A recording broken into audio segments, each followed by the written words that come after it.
هل عملية تجميل الأنف هي عملية ثابتة بمعنى إن كل الخطوات بتتعمل لكل الحالات هي نفس الخطوات ولا لأ؟ تعالوا نشوف الحالة دي إيه اللي مختلف فيها.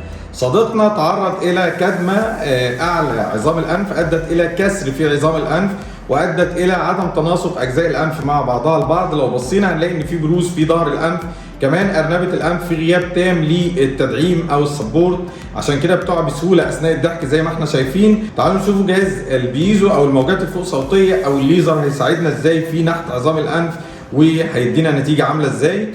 شكرا لدعواتكم الجميله. باختصار هو ده تاثير البيزو او الموجات الفوق صوتيه في نحت الانف. زي ما احنا شايفين ظهر الانف منحوت بامتياز، ارنبه الانف تم تدعيمها واصبحت ديفايند وسبورتد تعكس النور السايط عليها.